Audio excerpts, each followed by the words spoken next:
नमस्कार, आप देख रहे हैं पहाड़ टीवी और मैं हूं आपके साथ स्मिता पटवार। चलिए देखते हैं उत्तराखंड की तमाम बड़ी खबरें, लेकिन उससे पहले एक नजर आज की हेडलाइंस पर। देश के पहले सीडीएस विपिन रावत का जन्मदिवस आज, उपलब्धियों का खजाना थे जनरल। कांग्रेस विधायक हरीश धामी की पोस्ट से उत्तराखंड की राजनीति में हलचल, नेता प्रतिपक्ष के लिए दावेदारी की पेश।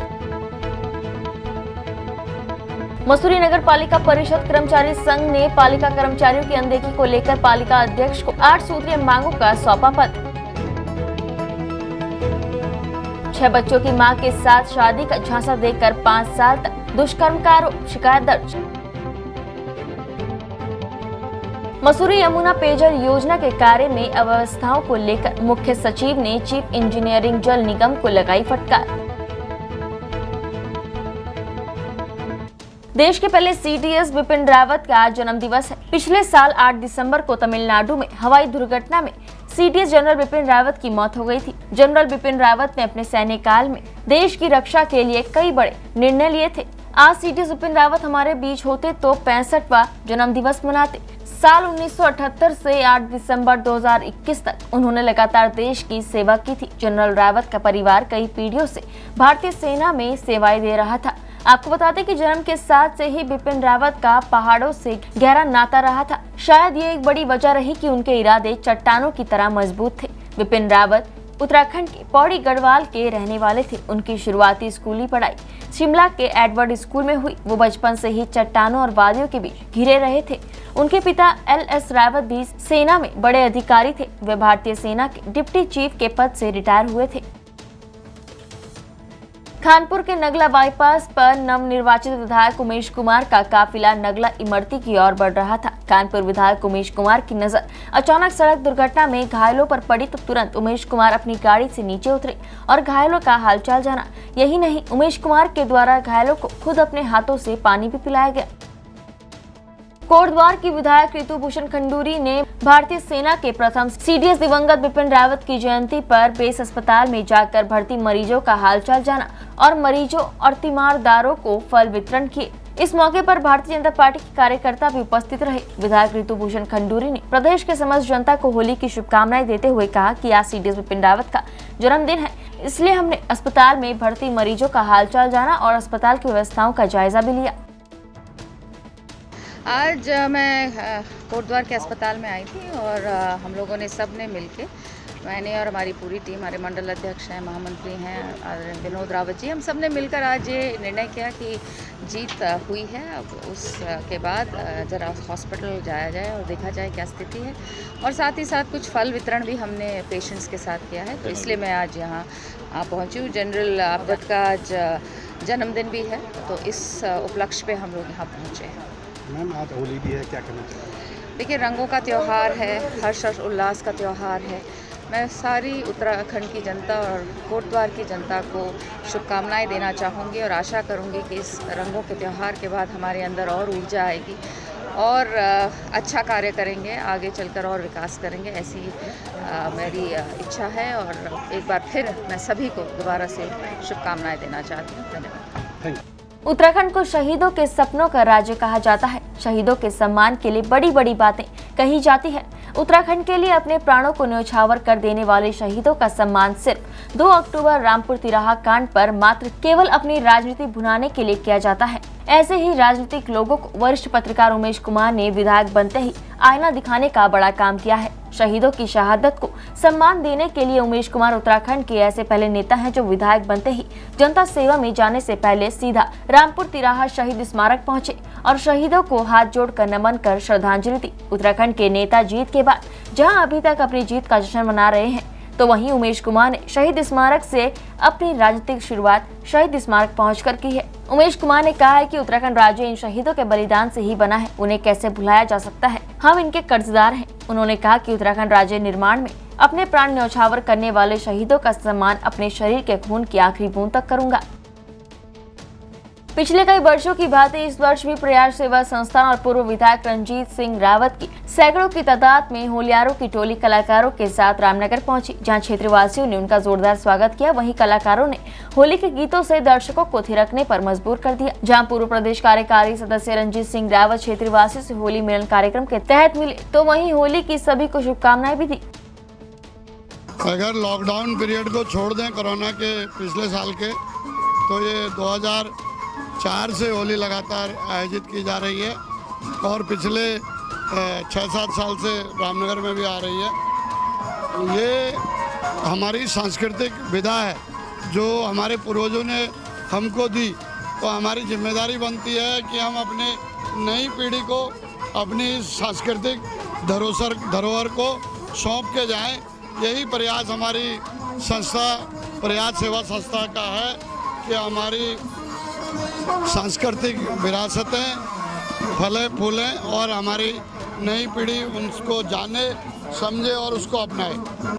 हल्द्वानी से नवनिर्वाचित विधायक सुमित हृदयेश ने एक निजी होटल में प्रेस वार्ता की। उन्होंने क्षेत्रीय जनता का आभार व्यक्त करते हुए कहा कि वो जनसभाओं के प्रति सदैव समर्पित रहेंगे। साथ ही जिन मुद्दों को लेकर उन्होंने चुनाव लड़ा है उन्हें हर हाल में पूरा किया जाएगा।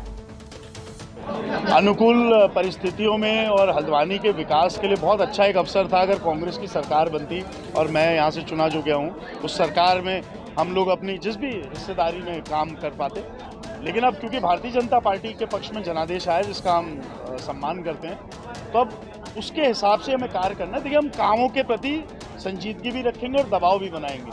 हमारी तरफ से प्रस्ताव नियमित तरीके से सरकार को मिलेंगे और सरकारी चाहे मंत्री हो, मुख्यमंत्री हो, उन पर हम दबाव बनाएंगे कि हमारे क्षेत्र का विकास हो।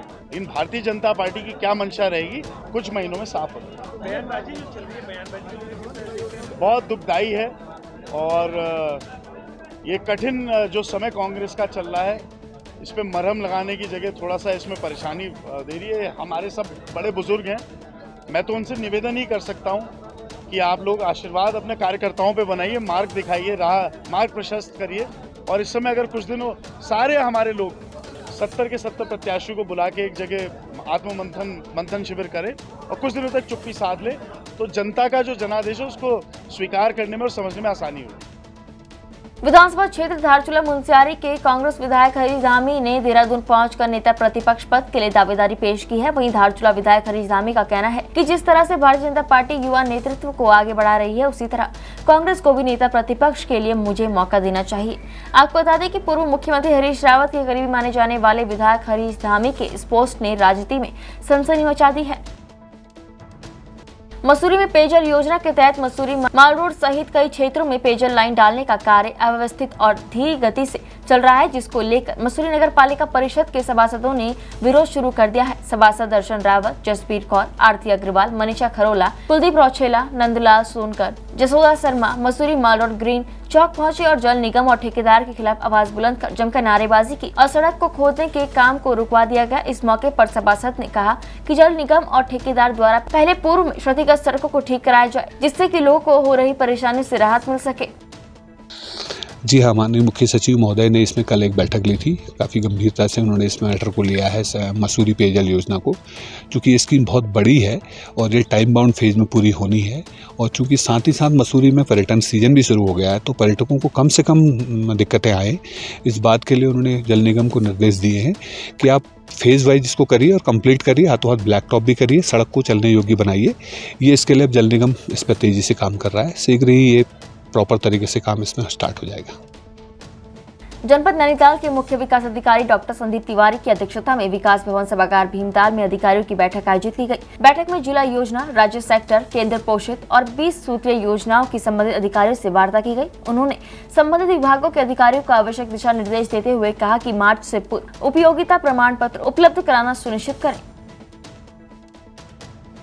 जनपद नैनीताल के जिलाधिकारी धीराज सिंह गबरियाल ने जिला कार्यालय में उत्तराखंड कृषि उद्यान विपणन बोर्ड निर्माण खंड हल्द्वानी और कार्यदायी संस्था के रूप में पर्यटन विभाग के अंतर्गत जनपद नैनीताल में चल रहे विभिन्न निर्माण कार्यों की संबंधित अधिकारियों और कार्यदायी संस्था के साथ वर्तमान तक कार्यों की प्रगति समीक्षा बैठक लेते हुए संबंधित अधिकारियों को आवश्यक दिशा निर्देश दिए। उन्होंने कहा कि नैनीताल ग्राम ताकुला का एस्ट्रो विलेज के रूप में विकसित रिक्शा स्टैंड मल्लीताल और तल्लीताल का पारंपरिक शैली में निर्माण और हिमालय दर्शन तल्लीताल और टांकी बैंड में सेल्फी पॉइंट की स्थापना, मल्लीताल नैनीताल पर्यटन स्थलों, जयलाल शाह और खड़ी बाजार में पारंपरिक शैली में विकास और सौंदर्यकरण, फ्रूट मार्केट, मल्लीताल नैनीताल का पारंपरिक शैली में विकास और मुक्तेश्वर क्षेत्र भटेलिया बैंड में हाईटेक शौचालय के निर्माण कार्य को समयबद्धता, पारदर्शिता और गुणवत्ता के साथ कार्य को शीघ्र पूर्ण करने के निर्देश दिए।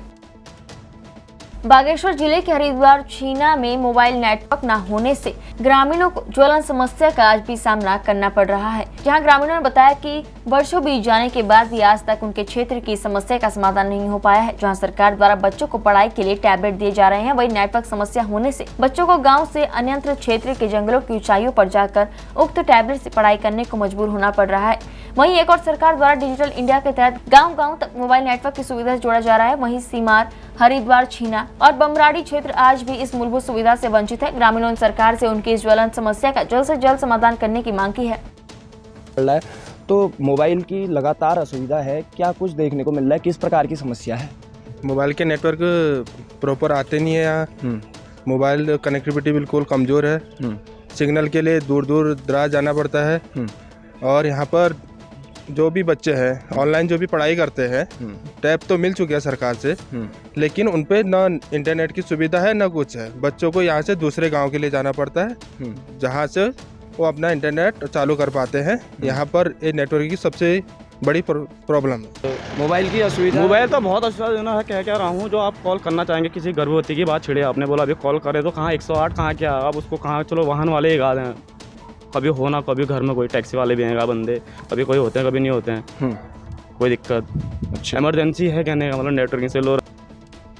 मंगलूर सीओ पंकज गरोला ने होली त्योहार को लेकर कहा कि आपसी भाईचारे के साथ होली पर्व मनाएं। उन्होंने कहा कि अगर किसी ने आपसी भाईचारे को ठेस पहुंचाने की कोशिश की तो कार्रवाई अमल में लाई जाएगी। सीओ पंकज गरोला ने होली पर्व को लेकर लंडोरा पुलिस चौकी में मौजूद लोगों के साथ बैठक की। इस दौरान कोतवाल ने कहा कि हम सब की जिम्मेदारी है कि होली पर्व पर आपसी भाईचारा मजबूत बनाकर रखा जाए।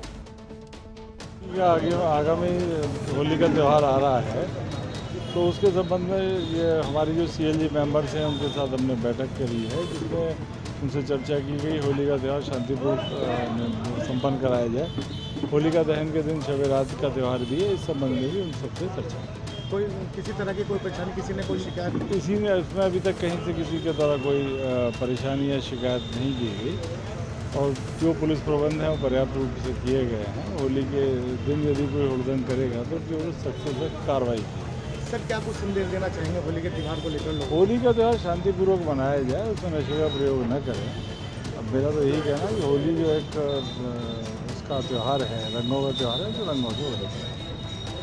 आज इंटरनेट की दुनिया में, इंटरनेट की एज में बच्चों को के मोबाइल पे बच्चा क्या देख रहा है, कहाँ उसके फ्रेंड सर्किल में चल रहा है, उसके अभिभावक जरूर चेक करें और उनकी आदतों को ज़रूर देखें कि वो नशे की तरफ तो नहीं जा रहे हैं, अकेले तो नहीं रह रहे हैं, किससे मिल रहे हैं, क्या कर रहे हैं, इन सब पे ध्यान दिया जाना अभिभावकों की ओर से आवश्यक है। लगातार तीसरी बार सहसपुर विधानसभा के विधायक बने सहदेव सिंह पुंडी सहसपुर ग्रामीण क्षेत्र पहुंचे, जहां पार्टी कार्यकर्ता और ग्रामीणों ने उनका भव्य स्वागत किया। आपको बता दें कि मुस्लिम बाहुल्य सहसपुर विधानसभा में पिछले 15 सालों से भाजपा का कब्जा है। इस बार चौथी बार भी भाजपा से इस सीट पर लगातार 2 बार विधायक रहे सहदेव सिंह पुंडी ने अपने प्रतिद्वंदी कांग्रेस प्रत्याशी आयेंद्र शर्मा को 8000 से अधिक मतों से शिकस्त देते हुए तीसरी बार सीट पर कब्जा किया है। मतदाताओं को धन्यवाद देने के लिए नवनिर्वाचित विधायक सहदेव सिंह पुंडी सहसपुर पहुंचे, जहाँ उन्होंने मतदाताओं को धन्यवाद किया।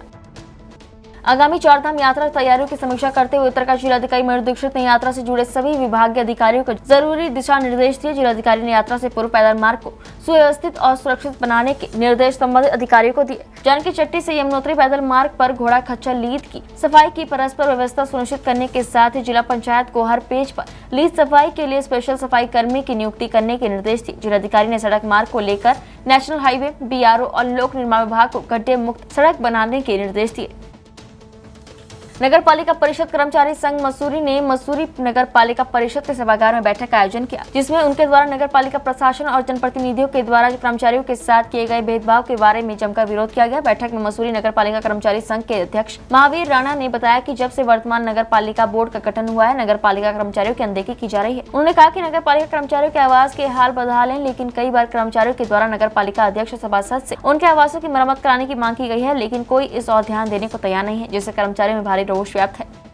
नगर पालिका कर्मचारी संघ की एक महत्वपूर्ण बैठक यहाँ पे नगर पालिका सभागार में आयोजित की गई है, जिसमें कर्मचारियों की विभिन्न समस्याओं के संबंध में यहाँ पे एक तो कई वर्षों से लगभग इस जब से ये पालिका गठन हुआ है उस समय से बहुत कम कर्मचारियों को छोड़ के पालिका के कर्मचारियों का जिनका मकान किराया भत्ता कट रहा है उनका आवासों की मरम्मत नहीं हो पाई है।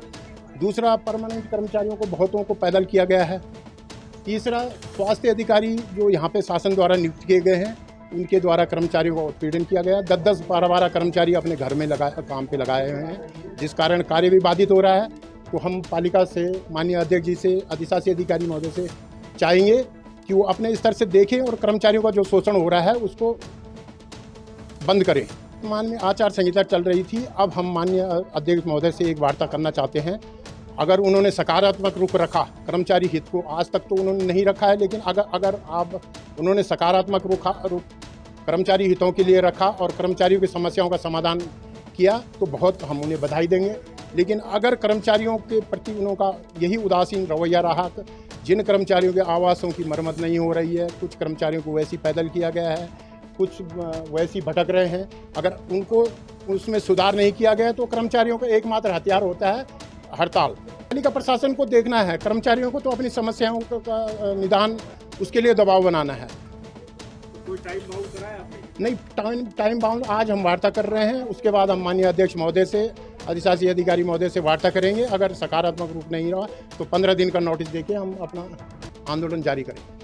पुलिस अधीक्षक उत्तरकाशी पी.के. राय द्वारा थाना धरासू का वार्षिक निरीक्षण किया गया। निरीक्षण के दौरान एसपी द्वारा सर्वप्रथम थाना परिसर, थाना कार्यालय, मालखाना आदि की साफ सफाई का जायजा लिया गया। निरीक्षण में उनके द्वारा थाना परिसर के शस्त्रों और आपदा उपकरणों का निरीक्षण किया गया। साथ ही जवानों की वेपन हैंडलिंग परखने के साथ ही पुलिस जवानों से कानून शांति व्यवस्था भंग होने और दंगा भड़कने की स्थिति में उसके नियंत्रण के लिए पुलिस कार्रवाई का जायजा भी लिया गया। उत्तराखंड सरकार द्वारा मसूरी और अन्य पर्यटन स्थल को हवाई सेवा से जोड़ने की कवायद शुरू कर दी गई है। इसको लेकर मसूरी एसडीएम के नेतृत्व में सिविल एविएशन एवीएसए ने स्थानीय प्रशासन और नगर पालिका के अधिकारियों के साथ मसूरी चमन स्टेट मॉडर्न स्कूल, राधा भवन स्टेट के साथ कई स्थलों का स्थलीय निरीक्षण किया गया, जहां पर मसूरी में हेलीपैड बनाए जाने की कार्य योजना तैयार की गई। इस मौके पर एसडीएम मसूरी और सिविल एविएशन के कैप्टन बीके सिंह द्वारा क्षेत्रों का निरीक्षण कर हेलीपैड के साथ संपर्क मार्गों का भी निरीक्षण किया गया। मसूरी के लिए जो शासन के निर्देश हैं, यहाँ हमें एक हेलीपैड और हेलीड्रोम की शक्ल में एक बनाना है, जिस पर 2-3 जहाज भी एक साथ लैंड कर सकें। पर्पज उसका गवर्नमेंट का यह है कि जो रीजनल कनेक्टिविटी स्कीम है उड़ान योजना, वो और टूरिज्म जो मसूरी का है, इन दोनों को ध्यान में रखते हुए कुछ ऐसा प्लेस तय किया जाए जहाँ पर फ्यूचर में अच्छा सा एक हेलीपोर्ट के रूप में विकसित किया जा सके। तो उसके लिए हमें प्राइमरी सर्वे आज सिविल एविएशन डिपार्टमेंट के साथ अभी हम ज़मीन देख रहे हैं। 2-3 साइडें अलग अलग देखी हैं, जो भी फिजिबल साइड होगी और उसकी रिपोर्ट हम गवर्नमेंट को भेज रहे हैं शासन को। शासन उस पर निर्णय लेगा कि जो उनके लिए ठीक लैंड होगी, फिर उसको उस पर आगे जाके फिर कार्रवाई की जाएगी, उसको एक्विजिशन वगैरह की कार्रवाई। जनपद उत्तरकाशी में वनाग्नि की घटनाएं लगातार बढ़ती जा रही हैं, लेकिन वन महकमा बेखबर है। इन दिनों उत्तरकाशी वन प्रभाग के बाड़ाहाट रेंज, मुखेम रेंज और अपर यमुना वन प्रभाग के जंगलों में आग धधक रही है, जिससे करोड़ों की वन संपदा राख हो रही है। जंगलों में आग की वजह से वन्य जीवों के अस्तित्व पर भी खतरा मंडराने लगा है। अपर यमुना वन प्रभाग के अंतर्गत जंगलों में मार्च में ही वनों में आग धधक रही है। बटकोट उत्तरकाशी मोटर मार्ग से गुजरते हुए वनाग्नि को साफ देखा जा सकता है कि किस तरह राड़ी घाटी क्षेत्र में नंदगांव और फलाचा के जंगलों में आग ने विकराल रूप ले लिया है। आग को देखकर लोग भयभीत हैं। स्थानीय लोग वन विभाग से वनों की आग पर काबू करने की मांग कर रहे हैं। वहीं बीते रोज को बाड़ाहाट रेंज के माहीडांडा क्षेत्र के जंगलों में अचानक भीषण आग लग गई। ग्रामीणों ने आईटीबीपी की 35वीं वाहिनी माहीडांडा को आग की सूचना दी, जिस पर वाहिनी के सेनानी अशोक सिंह बिस्ट ने जवानों को निर्देशित कर आग बुझाने के लिए रवाना किया, जिस पर जवानों ने 5 घंटे की कड़ी मशक्कत करने के बाद जंगलों में आग पर काबू पाया। आईटीबीपी की मदद के लिए संग्राली के ग्रामीणों ने उनका आभार व्यक्त किया। अल्मोड़ा जिले के विकासखंड सल्ट के थाना सल्ट के अंतर्गत सल्ट टैक्सी यूनियन समिति अध्यक्ष नारायण सिंह रावत के नेतृत्व में एसओ सल्ट गोविंद सिंह मेहता को प्राइवेट गाड़ियों द्वारा टैक्सी का कार्य करने के लिए आपत्ति व्यक्त करने के लिए ज्ञापन सौंपा। वही सल्ट टैक्सी यूनियन समिति अध्यक्ष नारायण सिंह रावत ने कहा कि प्राइवेट वाहन द्वारा लगातार सवारी ले जाया जा रहा है, जबकि टैक्सी यूनियन सरकार के सभी टैक्स का समय समय भुगतान करता है। प्राइवेट गाड़ी द्वारा सवारी ले जाने पर टैक्सी चालकों की टैक्सी संचालित हो पा रही है। प्राइवेट वाहन पर रोक लगाने की मांग की गई है। टैक्सी यूनियन की मांग पर 10 दिन के अंतर्गत प्राइवेट वाहनों पर कोई कार्रवाई न होने पर टैक्सी यूनियन के सदस्यों द्वारा उग्र आंदोलन करने की चेतावनी दी गई है। वहीं एसओ सल्ट गोविंद सिंह मेहता का कहना है कि टैक्सी यूनियन द्वारा ज्ञापन दिया गया है, चेकिंग के दौरान प्राइवेट वाहन नहीं मिले। यहाँ पे सल्ट टैक्सी समिति हमारी बनी है और यहाँ पर हमने आज थाना अध्यक्ष सल्ट को एक ज्ञापन दिया है कि जो लोग यहाँ पर प्राइवेट गाड़ियाँ लेकर आए हैं, कोई दिल्ली से लाया, कोई यूपी से लाया है और वो यहाँ पर सवारियों को ढो रहा है निजी वाहनों में, और जिन लोगों ने टैक्सियाँ रखी हैं वो टैक्सियाँ उनकी संचालित नहीं हो पा रही हैं, क्योंकि यदि टैक्सी वाला 1000 रुपये कहता है तो 500 रुपये में चला जाता है। इसके खिलाफ हमने आज यहाँ पे एक ज्ञापन दिया है कि यदि प्राइवेट वाहन चलाकर लोग सवारी ढोने का काम करेंगे तो टैक्सी वाले आखिर कहाँ जाएंगे। यदि टैक्सी का किसी कारणवश इंश्योरेंस समय पर नहीं होता है, परमिट नहीं होता है, फिटनेस नहीं होती है, तो आईटीओ, पुलिस, एसडीएम, तहसीलदार, पटवारी गाड़ियाँ सीज कर देते हैं, उनका चालान कर देते हैं। लेकिन जो निजी वाहन जिनका इंश्योरेंस नहीं है, फिटनेस नहीं है और कोई किसी के पास डीएल नहीं है, वो तमाम लोग यहाँ पर सवारियाँ ढो रहे हैं। इसके खिलाफ हमने ज्ञापन दिया है और उन वाहनों की सूची थानाध्यक्ष को दिया है कि तत्काल आप इस पर आवश्यक कार्रवाई करें। यदि 10 दिन के अंदर ये कार्रवाई नहीं करेंगे तो तमाम जो टैक्सी समिति हमारी है वो सड़क पर चक्का जाम करने के लिए बाध्य होगी, उग्र आंदोलन करने के लिए बाध्य होगी, कि तमाम खामियाजा उनको भुगतना पड़ता है, तमाम चालान उनके होते हैं। हर जगह वो गाड़ियाँ खड़ी हो जाती हैं, हर जगह पुलिस हो, पटवारी हो, तहसीलदार हो, एसडीएम हो, आईटीओ हो, तमाम गाड़ियों के चालान होते हैं। इतनी कमाई नहीं है जितने उनके चालान होते हैं। इसके खिलाफ हमने ज्ञापन दिया है। उत्तराखंड की तमाम बड़ी खबरों में फिलहाल इतना ही। बाकी खबरों के लिए देखते रहिए पहाड़ टीवी। नमस्कार। है बेखौफ उम्मीद का रंग।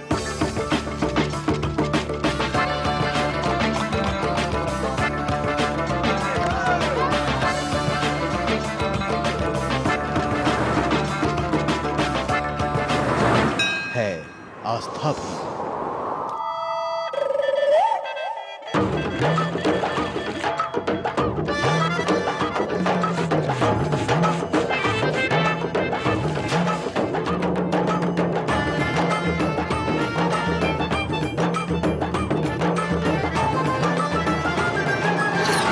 ये है मेरा उत्तराखंड।